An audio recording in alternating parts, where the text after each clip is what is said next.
semangat pagi semuanya dimanapun kalian berada. Meskipun kalian nontonnya siang, sore, ataupun malam, semangatnya harus tetap pagi ya. Selamat datang di channel aku, Aprilisa Official.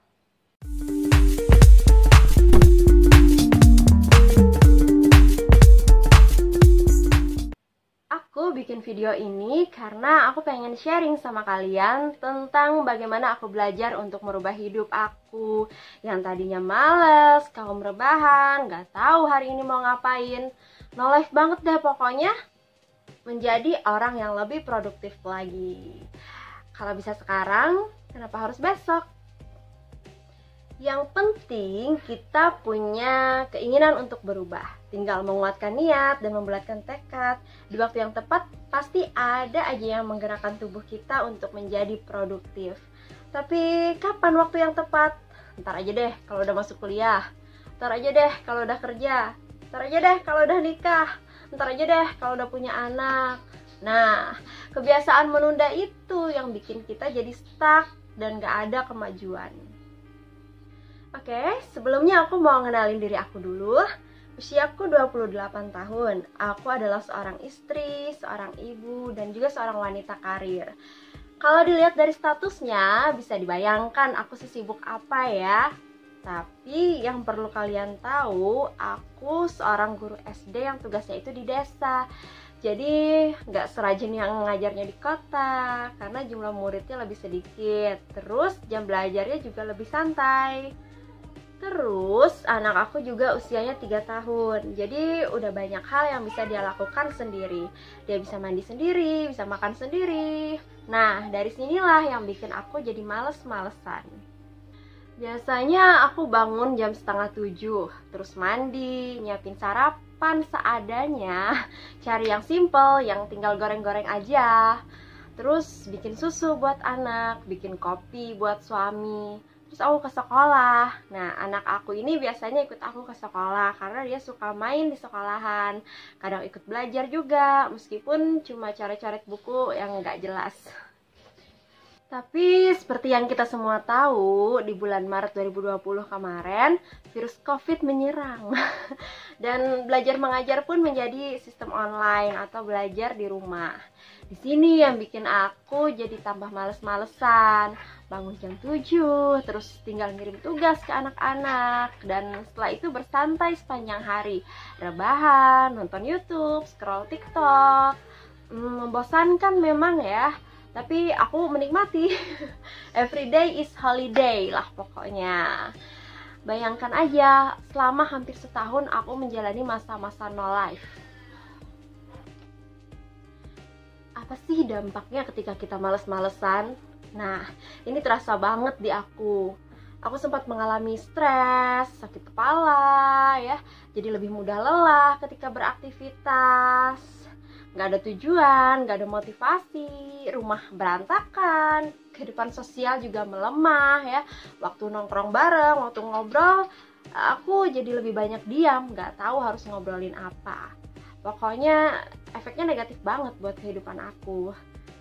Dan aku sadar kalau aku terus-terusan gini, hidup aku tuh jadi gak ada manfaatnya, gak ada ceritanya gitu. Yang ada malah bisa merusak metabolisme tubuh. Takutnya ntar malah mati muda ya kan? Jangan dulu lah. Kenapa sih kita harus produktif? Ya, karena di usia 20-an ini memang usia yang harusnya produktif. Kalau kita terlalu santai di usia ini, gimana kabarnya masa tua kita nanti? Di usia ini kita banyak mengalami perubahan fase. Fase anak kuliahan menjadi pekerja, fase seorang gadis remaja menjadi seorang istri, kemudian menjadi seorang ibu lagi. Banyak hal yang harus berubah di usia 20-an ini. Kalau nggak dipersiapkan secara matang dari sekarang, di usia 30-an nanti kita akan keteteran mengejar yang harusnya kita dapatkan sekarang. Dan saingan kita juga jadi lebih tambah banyak, kecuali kalau kita mampu bersaing. Tapi menurut aku, kehidupan itu nggak bersifat instan. Harus ada proses-proses yang dijalani untuk bisa sukses di masa depan. Dimana yang namanya kesalahan dan kegagalan itu bagian dari proses. Nah, di usia 20-an ini nggak apa-apa kalau kita melakukan kesalahan, karena masih ada kesempatan untuk memperbaiki diri. Balik lagi ke proses menuju sukses tadi. Pengusaha pun nggak ada yang tiba-tiba meraup keuntungan besar. Nggak ada yang tiba-tiba sukses. Pasti mereka sudah pernah mengalami memulai usaha dari bawah, dari susah, pasti pernah gagal. Tapi mereka bisa sukses karena mereka belajar bagaimana untuk meminimalisir kesalahan sehingga tidak mengulangi kegagalan. Dan yang pasti juga mental mereka jadi lebih terlatih karena sering menghadapi kasus-kasus dalam usaha mereka. Jadi ketika mereka menuju sukses, mereka udah tahu bagaimana cara menghadapi kesulitan-kesulitan yang menghadang ke depannya nanti. Dan yang pasti, semakin cepat kita memulai, akan semakin cepat kita meraih kesuksesan. Gimana sih caranya supaya kita jadi produktif? Berdasarkan pengalaman aku, berubah itu butuh perjuangan yang sangat luar biasa. Karena yang kita lawan bukan orang lain, tetapi diri kita sendiri. Mengalahkan ego sendiri, tapi tetap harus kita yang menang. Nah, ada beberapa hal yang aku lakuin untuk merubah kebiasaan aku yang tadinya males-malesan menjadi lebih produktif lagi. Yang pertama, harus tetapkan tujuan dan motivasi. Apa nih yang bikin kamu harus banget berubah? Kenapa sih hidup kamu harus lebih produktif? Tujuan hidup kamu tuh apa? Kamu pengen jadi apa? Nah, itu yang harus kita lakukan pertama kali. Nah, aku tuh bikin daftar hal apa aja yang harus aku capai di tahun ini, tahun depan, dan tahun-tahun berikutnya. Aku bikin dalam jangka waktu 5 tahun. Nah, dulu aku juga pernah bikin ini di tahun 2014 sampai 2018. Yang mana tujuan hidup aku waktu itu di tahun 2014 aku harus lulus kuliah. Terus tahun 2015 aku harus lulus tes PNS. Tahun 2016 aku pengen jalan-jalan ke kota impian aku. Tahun 2017 aku nikah. Tahun 2018 aku punya anak. Nah, itu rencana aku yang aku buat di tahun 2013. Dan entah kekuatan dari mana dan keajaiban dari mana, aku bisa mencapai tujuan aku waktu itu. Meskipun kenyataannya aku nikahnya di tahun 2016 dan yang jalan-jalan ke kota impian itu masih belum tercapai sampai sekarang ya. Dan tapi nggak apa-apa ya, nanti akan kita buat lagi rencananya di tahun-tahun berikutnya lah. Sekarang aku juga bikin untuk yang di tahun 2021 sampai 2025. Nanti aku share di video selanjutnya deh ya. Makanya jangan lupa subscribe. Nah, yang kedua adalah temukan hobi dan passion kalian. Apa sih yang kalian sukai? Apa sih yang mau kamu lakukan? Ubah hobi kamu menjadi hal yang lebih produktif. Misalnya, kamu hobi nonton TikTok. Jangan cuma nonton, tapi ubah menjadi kamu hobi bikin video TikTok. Biar kreativitas kamu bisa tetap terasah. Dan misalnya kamu hobi nonton YouTube, ubah menjadi hobi bikin video YouTube tentang apa aja yang kamu sukai. Dan bagus lagi kalau misalnya hobi kamu memang sudah hobi yang produktif. Yang ketiga, belajar bangun pagi.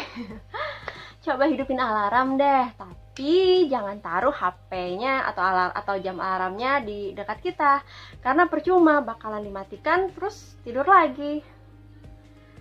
Taruh di tempat yang membuat kita harus berjalan untuk mematikannya. Jadi kita terpaksa bangun. Kalau aku sih biasa atur alarm jam 5 pagi ya. Nah, ketika kita udah bangun ya langsung cuci muka, sikat gigi, terus melakukan ibadah, dan jangan lupa minum air putih. Karena ibaratnya kendaraan, kalau mau dipakai ya harus diisi bensinnya dulu. Terus buka pintu dan jendela rumah biar udara pagi yang segar bisa masuk ke rumah. Kemudian yang keempat, lakukan aktivitas ringan. Nah, karena rumah aku ukurannya kecil, jadi aku anggap menyapu dan mengepel itu aktivitas ringan ya. Pokoknya kita harus bergerak lah untuk membunuh rasa ngantuk. Atau aktivitas lain, misalnya menyiram tanaman, jalan-jalan pagi, Nah, biasanya setelah melakukan aktivitas ringan ini, rasa ngantuk jadi hilang dan jadi lebih semangat menjalani hari. Yang kelima nih, buat to-do list.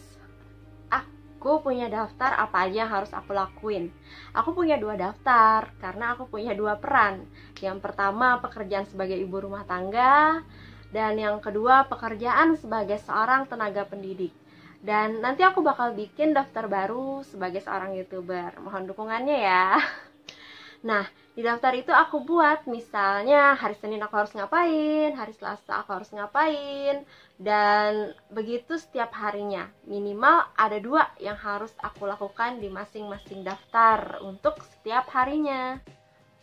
Itu dia 5 hal yang aku lakukan untuk mengawali diri aku sebagai seseorang yang lebih produktif lagi.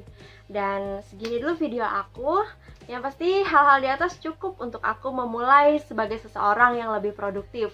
Karena menurut aku lebih baik kita memulai secara perlahan, sedikit demi sedikit, agar tubuh kita tidak kaget, ntar malah sakit, ya kan? Juga kita tidak merasa terbebani dan bisa menjalaninya dengan senang hati. Dan yang pasti, mulai sekarang juga. Ayo kita mulai sama-sama. Semoga kalian suka dan bisa memotivasi untuk menjadi lebih produktif. Jangan lupa like, comment, and subscribe. Yuk, dadah, bye-bye.